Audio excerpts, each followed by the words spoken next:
Bom, meus irmãos, nós estamos nessa jornada na carta de Paulo aos Efésios e tem sido uma sequência, tem sido uma série muito interessante porque nós conseguimos perceber a forma que Paulo vai tratando com a igreja em Éfeso e a maneira como que ele muda o seu linguajar ali de um bloco ao outro, como a gente tinha falado para os irmãos. A carta ela tem 6 capítulos, ela é dividida estruturalmente, basicamente, em 2 blocos. O primeiro bloco, dos capítulos 1 ao 3, Paulo ele fala sobre o indicativo do Evangelho, ou seja, o que nós somos em Cristo, o que Cristo fez por nós, e ele apresenta essa visão do Evangelho ao longo dos 3 primeiros capítulos. A partir do 4º capítulo, ele muda um pouco o teor ali da sua linguagem para falar, então, o imperativo do Evangelho. E aí ele vai passar a dizer que se Cristo fez essas coisas, Cristo operou essas obras, então vivam de maneira tal, andem de maneira tal. E no capítulo 4, há 2 semanas, nós tivemos aí a reflexão dos primeiros 16 versículos, o Gui ele trouxe para nós aqui, a respeito da unidade da fé.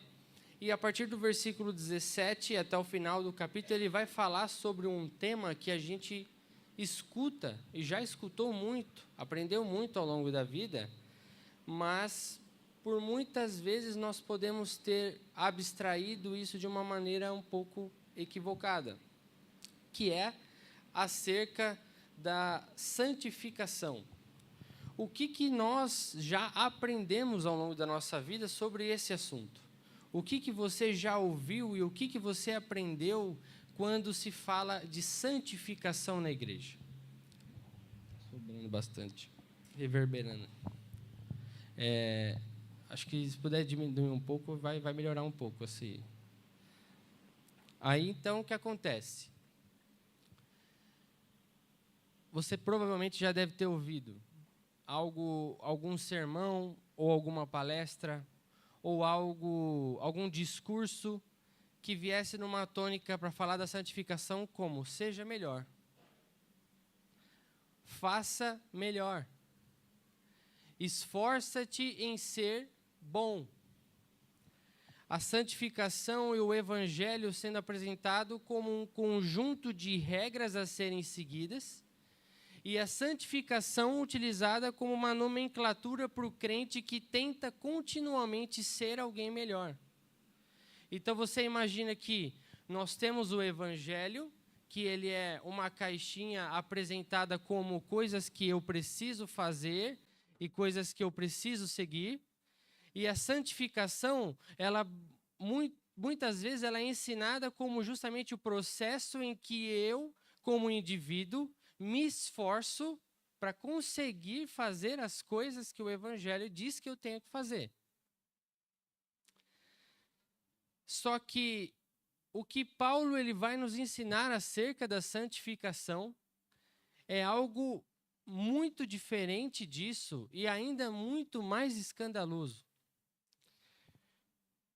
E é por isso que eu quero ler com os irmãos dos versículos 17 ao versículo 32 do capítulo 4 de Efésios.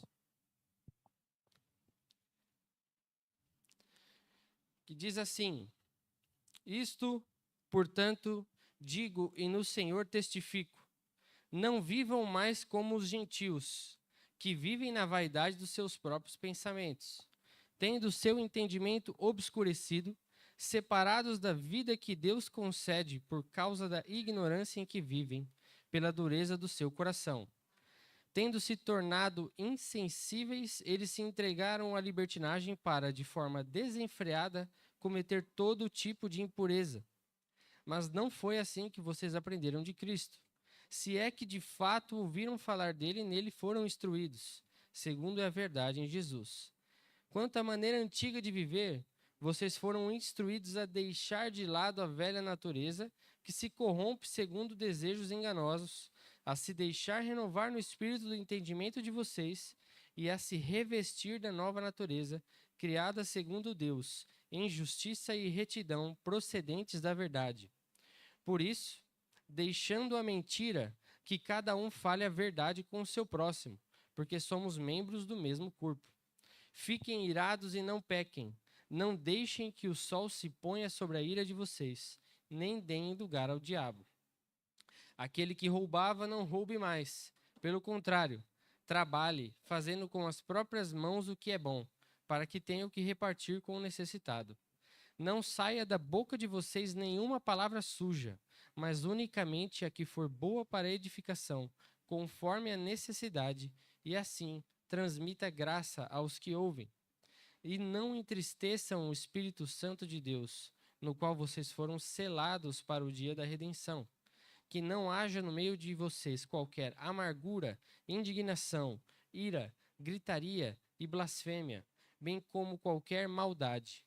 Pelo contrário, sejam bondosos e compassivos uns com os outros, perdoando uns aos outros, como também Deus em Cristo perdoou vocês. Essa é a palavra de Deus. Vamos orar mais uma vez? Senhor Deus, graças te damos, ó Pai, porque o Senhor é misericordioso, Pai. Graças te damos, ó Pai, porque a sua palavra, Senhor, é boa. Obrigado, Senhor, porque o Senhor nos ama e o Senhor nos ajuda, Pai. O Senhor nos instrui a viver uma vida de acordo com a sua vontade. Que possamos, ó Pai, de fato aprender, ó Pai, e escutar aquilo que o seu Espírito tem a nos dizer nessa manhã. Em nome de Jesus. Amém. Perdoe também essa minha voz chata, meus irmãos, hoje está um pouco constipado aí. E hoje eu quero, então, conversar um pouco com os irmãos acerca aí de 3 pilares da santificação, que a gente vai ver Paulo apresentando nesse texto. E é importante dizer que esses 3 pilares, eles não são técnicas para que a gente, através dessa prática que esses 3 pilares nos ensinam, a gente consiga produzir algum tipo de vida nova. Mas é justamente entender o que Paulo ele apresenta a respeito da santificação e a vida do crente como ordens que fluem de algo que já é real na vida do crente. Ou seja, Paulo ele fala para que nós busquemos essas coisas a fim de nos tornarmos aquilo que nós já somos em Cristo, como nós aprendemos nos 3 primeiros capítulos. O primeiro pilar que Paulo apresenta para nós está no versículo 22, que ele diz: quanto à maneira antiga de viver, vocês foram instruídos a deixar de lado a velha natureza, que se corrompe segundo desejos enganosos. Deixar de lado a velha natureza, ou dependendo da versão que você está lendo, despojar-se do velho homem. Paulo ele está falando justamente com a relação com que a lista que ele cita no começo do versículo 17, quando ele fala: não vivam mais como os gentios. É importante a gente entender que o não viver mais como os gentios, Paulo ele não está falando de uma questão étnica, ou apontando para falar como se os gentios fossem pessoas desprezíveis, mas ele está justamente fazendo contraponto para dizer que não vivam mais como vocês viviam antes. Por quê? Ele está falando para uma igreja que substancialmente era uma igreja formada por gentios.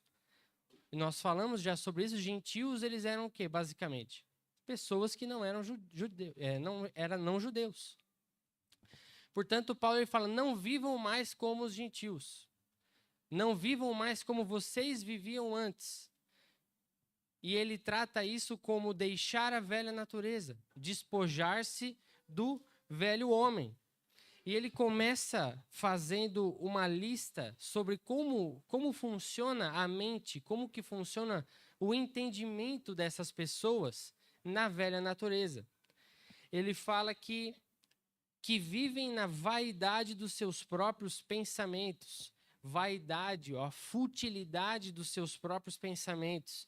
Versículo 18, ele vai falar que tem o seu entendimento obscurecido, vivendo em ignorância pela dureza do coração. E no versículo 19 ele fala, tendo se tornado insensíveis. Paulo ele faz como se fosse uma escadinha de uma vida que é dirigida e é guiada pelo pecado. Uma natureza, uma realidade de pessoas que vivem a sua vida regida pela ordem da servidão à carne, servidão ao pecado. E ele começa dizendo que existe uma entrega, uma vaidade dos seus próprios pensamentos, que passa a obscurecer o seu entendimento, fazendo com que viva em ignorância e culmina numa insensibilidade. E é interessante nós vermos essa questão da insensibilidade, porque eu, por exemplo, tenho um exemplo interessante que a minha mãe, ela não sente as pontas dos dedos, não tem muita sensibilidade na mão. E aí eu lembro que quando a gente estava lá, às vezes alguma coisa estava muito quente, aí eu ia pegar, se estava quente, eu ia pegar um pano, ela, não, deixa que eu pego aqui, então, não sei o quê. E ela pegava com a mão direto porque ela dizia que não sentia dor. Só que o ponto dela não sentir a dor não significava que aquilo não queimava. Era simplesmente ali o cérebro dela que não comunicava o corpo para dizer que, olha, isso está te fazendo mal. Então, Paulo, quando ele fala sobre onde essa vida, onde essa velha natureza culmina, ele fala que culmina e termina na insensibilidade. O homem, na velha natureza, escravo do pecado, ele trilha um caminho de autodestruição. Culmina num estado deplorável, morto e pútrido. Só que ele não consegue nem sequer perceber da sua situação. A velha natureza faz com que o homem se achegue no seu pior estado. E ele não consegue sentir o cheiro de morte que exala do seu próprio corpo. Paulo ele vai dizer, deixem a velha natureza. Despojem-se do velho homem.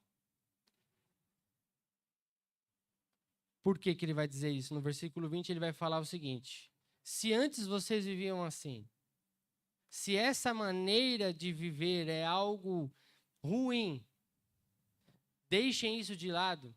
Por quê? Porque não foi assim que vocês aprenderam de Cristo. Outra versão também vai poder dizer, ao invés de falar aprenderam de Cristo, vai poder falar aprenderam a Cristo. Ele está dizendo basicamente que é o seguinte, tudo isso que acontecia antes, tudo isso que acontece numa vida que é regida, é direcionada, ela é guiada pelo pecado e pelos desejos da carne, não foi isso que vocês aprenderam de Cristo. Não foi isso que vocês aprenderam a Cristo. Não, ele não está dizendo, não foi isso que vocês aprenderam sobre Cristo.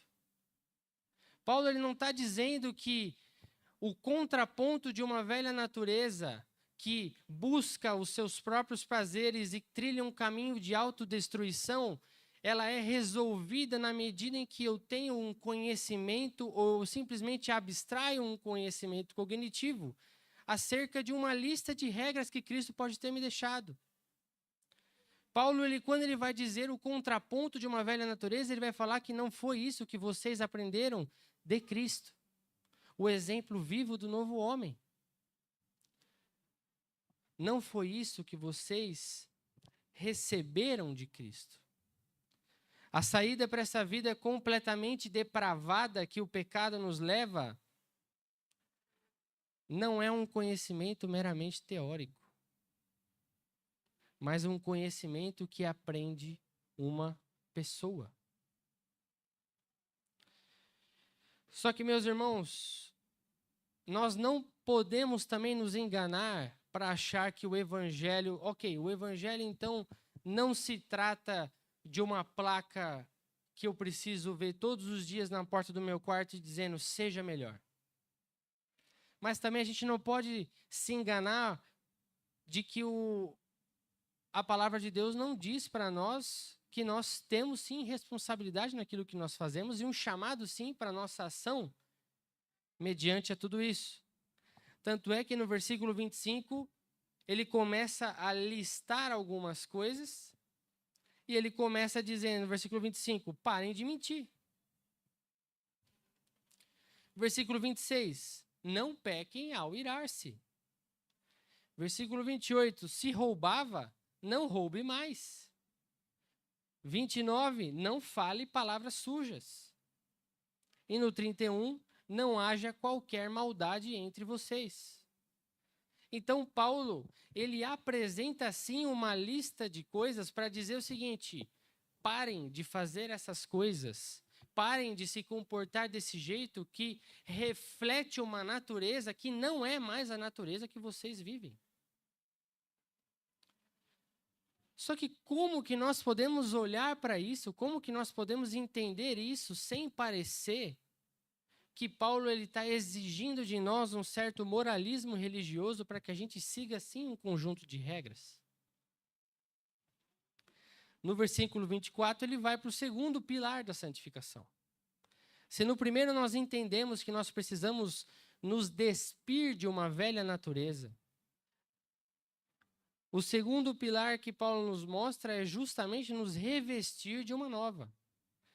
Versículo 24 ele fala, e a se revestir da nova natureza criado segundo Deus, em justiça e retidão procedentes da verdade. Ou seja, existe sim um caminho a percorrer. Existem sim áreas da nossa vida que precisam ser consertadas. Existem sim atitudes, pensamentos, desejos que são tortuosos e que precisam sim ser tratados. Só que o ponto que Paulo está apresentando é que essa nova natureza, ou seja, essa mudança de rota, não é algo que nós produzimos através de melhores comportamentos. Não é algo que nós produzimos simplesmente através dos nossos próprios esforços éticos e morais. É algo criado segundo Deus. Não se trata de uma roupa ou uma vestimenta que eu e você podemos tecer com as nossas próprias mãos, mas de algo que nós recebemos prontos a vestir das mãos do próprio Cristo.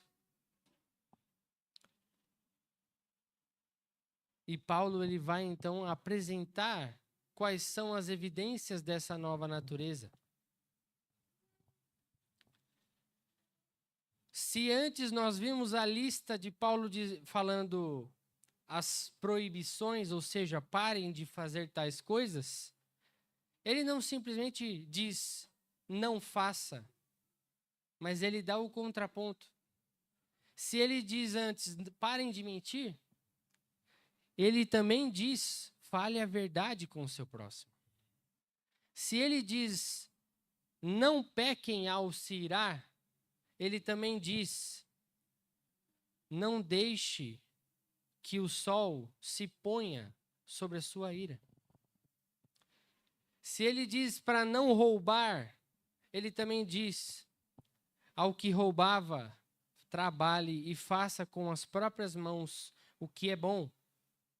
Se ele diz não fale palavras sujas, ele diz também fale o que edifica. Só que, meus irmãos, sejamos sinceros. Se tudo isso é uma lista que evidencia uma nova natureza, se a nova natureza fosse fundamentada simplesmente por essa lista ser cumprida, seja sincero, você conseguiria se revestir dela? Eu não.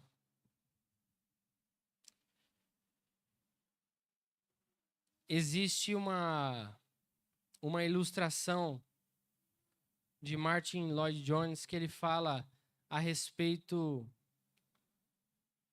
da abolição da escravatura nos Estados Unidos. E ele usa isso como exemplo, inclusive, para expor a carta de Paulo aos Efésios. E ele fala que mesmo depois da liberdade ser lei, ainda existiam pessoas que viviam sob os costumes da escravidão. Ainda existiam pessoas que, ao passar, se o seu antigo senhor passasse por ela, o seu coração ainda ficava ansioso, tinha medo, até mesmo viviam como escravos ainda por um bom tempo, eles viveram ainda como escravos. E tem um ex-escravo do Texas, uma citação dele, que é Felix Haywood, que ele diz: sabíamos que a liberdade tinha vindo sobre nós, mas não sabíamos o que vinha com ela. O que isso quer dizer é que, meus irmãos, a nova natureza não se trata de uma mudança ou não se trata de um ato mágico que acontece de uma hora para outra. Ou seja, tudo que eu fazia, tudo que eu sentia, tudo que eu pensava, de um momento para o outro simplesmente desaparece. A diferença, na realidade, não é... Até pode acontecer, já vi vários exemplos de pessoas, principalmente no que diz respeito à dependência química. Não sei se os irmãos já têm algum exemplo desse. Perdão.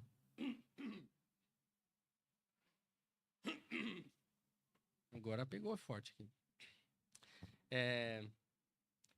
A pessoa ela tinha anos e anos de dependência ali do álcool. E ali num determinado momento que ela se converte, ela entrega a sua vida a Jesus. No dia seguinte ela passa a sentir nojo sequer do cheiro. Ou então aquela pessoa que viciada em drogas, ou que... Muito obrigado, irmão, Deus abençoe. Que tinha ali uma vida de libertinagem sexual, adúltero, e do dia para a noite muda o comportamento, parece uma pessoa completamente irreconhecível. Meus irmãos, se isso... Obrigado. Se isso aconteceu com você, amém. Glória a Deus pela sua vida. Só que o que a palavra de Deus vai dizer é que nem sempre, na verdade nem sempre não, essa não é a regra. Se uma pessoa, ela se encontrava numa dependência de algo, o vício de alguma coisa, as práticas elas eram regidas pela sua própria carne. No momento em que essa pessoa se converte e se entrega a Jesus, a diferença não está em simplesmente ela não querer mais ou não desejar e não se sentir tentada mais por aquilo que ela fazia antes, mas sim na maneira que ela lida com a sua liberdade agora recebida por Cristo. O que antes estava cauterizado na minha consciência, o que antes Paulo vai dizer que levava à insensibilidade, e eu não conseguia mais sequer sentir o que estava acontecendo, a destruição que estava ocorrendo na minha própria vida, agora me incomoda, agora me causa dor, agora me causa incômodo. Eu não consigo mais ficar em paz com o pecado. Eu não consigo mais ficar confortável com aquilo que não agrada a Deus. A consciência que hoje incomoda é como a consciência do escravo que foi liberto e agora ele consegue enfim entender que ele não é mais servo do seu antigo senhor.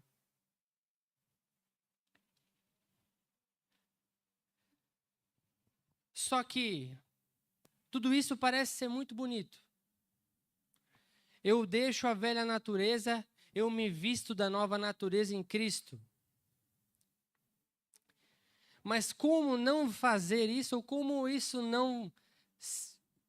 não deixar isso se tornar como o Karate Kid? Tira o casaco, veste o casaco, tira o casaco, veste o casaco, tira o casaco, veste o casaco. É disso que Paulo está falando? Não, não é disso que Paulo está falando. Paulo não está falando que nós constantemente, dia após dia, nós simplesmente pegamos hoje, ok, vou me revestir de Cristo.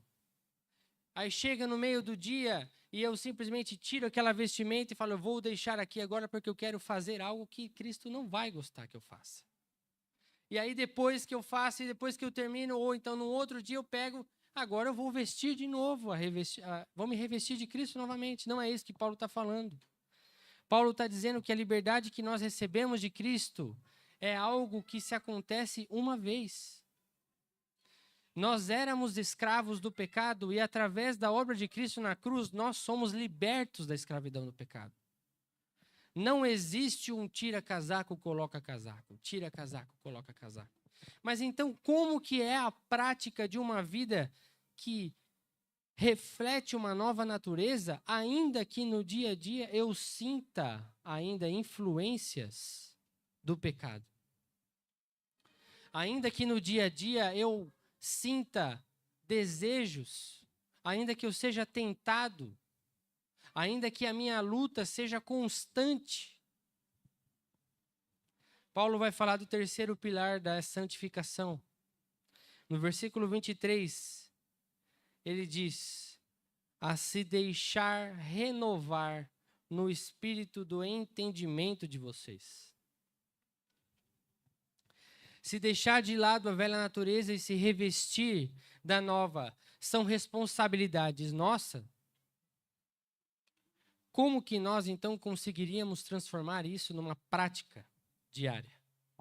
Como que isso se tornaria algo palpável nas nossas vidas, que nós sabemos das nossas limitações?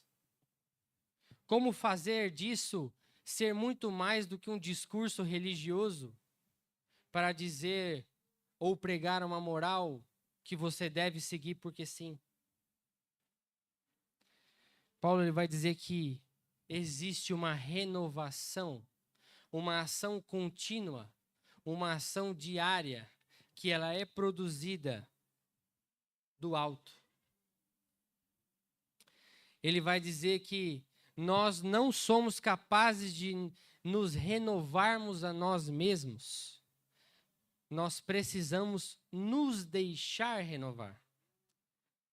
É interessante você reparar na mudança que existe no verbo. Ele não fala renovem-se. Ele não fala busquem a sua própria renovação. Ele fala se deixem, se deixar renovar no espírito do entendimento de vocês. É passivo. Essa renovação, quem produz é o próprio Espírito. E no versículo, tem um versículo muito, muito interessante, muito forte, quando ele começa a falar das práticas. E ele diz, olha, não façam isso, façam aquilo.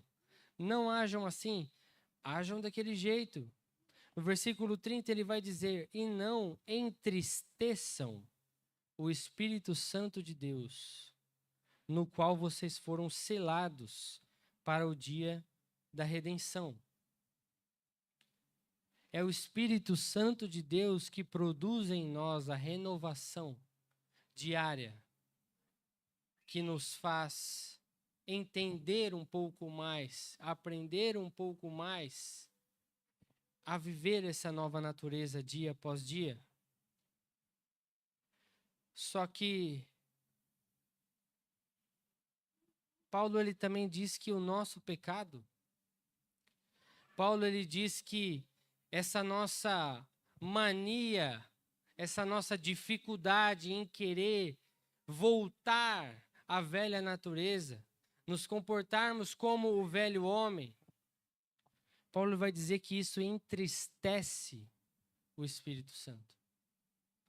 Só que ele não diz em nenhum momento que o Espírito Santo, ele sai de nós. Ele logo diz em seguida, não entristeçam o Espírito Santo de Deus, no qual vocês foram selados para o dia da redenção. Não se trata, meus irmãos, de uma ameaça para falar o seguinte, olha, não faça tal coisa porque o Espírito Santo vai sair de você. Paulo está dizendo algo muito mais profundo. O Espírito Santo de Deus, que tem o seu coração como morada, você que é templo do Espírito Santo de Deus, você foi transformado e chamado a viver uma nova vida. Não entristeça o Espírito Santo. Só se entristece alguém que ama. Não dá esse sentimento de tristeza, ele é trazido juntamente com o sentimento de amor. É o Espírito Santo que nos renova dia após dia para que nós possamos entender a vocação da qual nós fomos chamados e a nova natureza que nós somos chamados a viver. E aí sim, é através da renovação do nosso entendimento que nós somos movidos a praticar as ações que são frutos da nova natureza. Só que não com uma manifestação comportamental superior, mas uma demonstração de propósito que é superior a uma ética secular. Por quê? Nós não somos crentes, nós não somos mais diferentes simplesmente porque não mentimos, falamos a verdade. Não roubamos, trabalhamos e produzimos as coisas com as nossas próprias mãos. Não é isso que Paulo está dizendo a respeito da santificação. Não é o fato de você fazer algo que é moralmente, eticamente bom, que faz de você um novo homem, uma nova mulher. E é por isso que em cada uma dessas coisas que ele lista, ele não lista apenas a proibição e o contraponto. Ele lista o motivo, ele lista os propósitos. Ele vai dizer para não mentir, para falar a verdade, mas por quê? Porque nós somos membros uns dos outros. Nós somos parte do mesmo corpo. Ele vai dizer para não pecar ao nos irar, mas por quê? Para que nós para não darmos lugar ao diabo. Ele vai dizer para não roubar, para trabalhar e produzir, mas não simplesmente trabalhar e produzir para que você consiga ter melhores condições. Ele vai dizer para termos o que repartir com o necessitado. Não falar palavras sujas, mas falar coisas que edificam. Mas por quê? A fim de transmitir graça àqueles que ouvem. Não é deixar que exista qualquer tipo de maldade, mas sejamos bondosos e compassivos, a fim de refletir o perdão que nos foi concedido em Cristo. Meus irmãos, se seguir a ética e as regras à risca sem desvio é algo impossível, quanto mais ir além dessas regras, porque é justamente onde nos evangelhos nos chama a ir. É por isso que a santificação não é um trabalho que o crente faz sozinho. Sem a graça, tudo não passa de um moralismo vazio e sem sentido, que continua a cauterizar a consciência de uma pessoa que tenta se livrar da sua própria podridão por esforço próprio. Paulo ele é muito enfático quando ele diz que nós estávamos mortos em nossos pecados e delitos. Morto não consegue fazer nada por si mesmo. Morto não consegue transformar, não consegue mudar a sua própria situação. Paulo vai dizer, não existe nada que você possa fazer, até mesmo que isso pareça bom aos olhos da sociedade. Não é isso que produz nova natureza. A única coisa que pode produzir nova natureza é a obra de Cristo na cruz. É a graça derramada.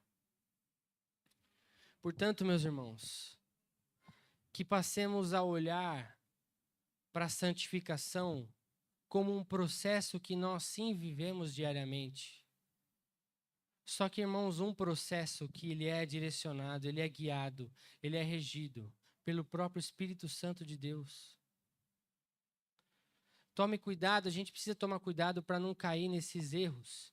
O primeiro erro é eu achar que eu trilhar um caminho de santificação é eu ser perfeito aos olhos de todos. Ao mesmo tempo que eu achar que já que eu não consigo ser perfeito aos olhos de todos, então eu posso viver de qualquer jeito. Paulo ele vai nos dizer que existe sim um caminho a ser percorrido. Mas a diferença não está em como você vai conseguir fazer isso sozinho. O próprio Deus deixa no coração do crente o seu espírito. E é o seu espírito que nos renova dia após dia a vivermos e a sabermos viver sob essa nova natureza. Portanto, abandone o velho homem. Revista-se da nova natureza. Mas se deixe renovar pelo Espírito diariamente. Na medida em que nós nos relacionamos com Cristo, é a medida que nós nos parecemos com Ele. Não existe nenhum atalho para que você possa ser alguém bom. Não existe atalho para que você possa ser alguém perfeito. Não existe um caminho que você possa escrever para si mesmo, se não for o caminho do próprio Cristo na sua vida. Hoje, nós vamos compartilhar da mesa do Senhor. E quão importante também é para nós entendermos o que isso significa na medida que nós nos aproximamos da mesa. Por isso, eu quero primeiramente convidar os irmãos a fechar os olhos. Senhor Deus, muito obrigado, Senhor, porque o Senhor nos sustenta, Pai. Muito obrigado, Senhor, porque nós podemos, ó Pai, entender que somos e fomos transformados através da obra de Jesus Cristo. Ajuda-nos, ó Pai, a viver os nossos dias, de fato, nos deixando renovar, ó Pai, pelo Seu Espírito. Não deixe, Senhor, que a gente caia no erro, Senhor, de pensar que os nossos próprios esforços produzem a nossa santificação. Permita-nos, ó Pai, diariamente a sermos santificados através da Sua palavra, Pai. Permita-nos, ó Pai, ser santificados através da ação do Seu Espírito. Ensina-nos, ó Pai, a viver uma vida que, antes de mais nada, Senhor, é uma vida devota e sujeita à Sua vontade. Que sejamos guiados, ó Pai, pela Sua palavra e somente pela Sua palavra. Essa é a minha oração, Senhor, em nome de Jesus. Amém. Bom, meus irmãos, agora nós vamos compartilhar da mesa do Senhor. E, como os irmãos sabem, aqui nós não falamos explicitamente um requisito que você precisa cumprir para poder partilhar da mesa do Senhor, como, por exemplo, ser batizado ou ser membro dessa igreja local. Mas nós temos 2 passos que nós entendemos como passos suficientes para que você consiga entender se você de fato faz parte desse corpo. O primeiro deles quero convidar inclusive os irmãos a ficarem de pé.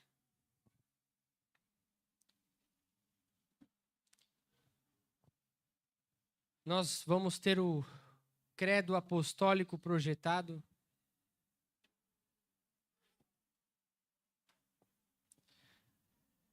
E nós convidamos os irmãos a lerem, todos vamos ler em voz alta. Vamos lá. Creio em Deus Pai, Todo-Poderoso, Criador do céu e da terra. Creio em Jesus Cristo, seu único Filho, nosso Senhor, o qual foi concebido por obra do Espírito Santo. Nasceu da Virgem Maria, padeceu sob o poder de Pôncio Pilatos, foi crucificado, morto e sepultado. Ressurgiu dos mortos ao terceiro dia, subiu ao céu, está assentado à direita de Deus Pai Todo-Poderoso, donde há de vir para julgar os vivos e os mortos. Creio no Espírito Santo, na Santa Igreja Universal, na comunhão dos santos, na remissão dos pecados, na ressurreição do corpo, na vida eterna. Amém. Os irmãos podem sentar. Por que que esse é o primeiro passo? Porque esse credo, ele resume a nossa fé na maneira que nós consigamos entender os elementos fundamentais e essenciais. Falar em voz alta, então pensar assim, é nisso que eu creio. Só que existe um segundo passo para nós compartilharmos a mesa do Senhor. Paulo, na sua primeira carta aos Coríntios, no capítulo 11, ele vai dizer para que cada um examine a si mesmo, e assim coma do pão e beba do cálice. O autoexame, meus irmãos, ele se trata de uma prática que nós temos que fazer para entender se aquilo que nós confessamos com a nossa boca e nós sabemos no nosso intelecto, se aquilo desce para o nosso coração e a gente consegue entender que aquilo é verdade aqui também. O autoexame não se trata de você tentar lembrar das coisas ali que talvez que faltou você pedir perdão durante a semana, ou então você tentar pensar que, bom, hoje sim eu estou num dia bom para tomar da ceia do Senhor. Hoje eu ainda não falei mal de ninguém. Hoje eu ainda não cometi nenhum pecado externo. Não é isso que é o autoexame. O autoexame é para justamente nós conseguirmos lembrar, entender que nós não somos merecedores de compartilhar da mesa do Senhor. O autoexame é entender que o processo que faz com que eu me assente na mesa junto com o corpo de Cristo é algo que foi dado a mim através do próprio sacrifício de Cristo na cruz. Que nós possamos agora, meus irmãos, ter esse momento de reflexão. Feche seus olhos. Ore ao Senhor. Agradeça a Deus porque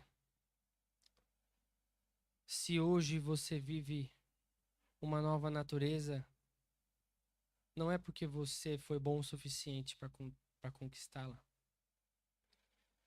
Agradeça a Deus porque através da obra dele na cruz, que o seu lugar nessa mesa foi garantido.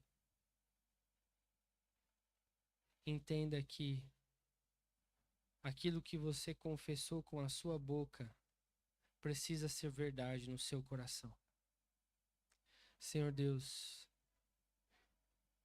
obrigado, Pai, porque nós podemos confessar livremente que Jesus Cristo é o Senhor. Mas mais do que isso, nós podemos sentir, ó Pai, e ter a certeza no nosso coração de que Cristo é o Senhor das nossas vidas. Obrigado, Senhor, porque o Senhor pagou um preço muito alto naquela cruz, para que nós pudéssemos hoje ter um vislumbre do que é estar sentado à mesa de Cristo. Obrigado, Senhor, porque o Senhor fez isso a nós, ainda quando éramos seus inimigos. Sem termos nada para te oferecer, o Senhor nos traz para perto. Graças te damos por isso, Senhor, em nome de Jesus. Amém. Agora nós vamos ter uma canção, enquanto isso os elementos vão ser distribuídos.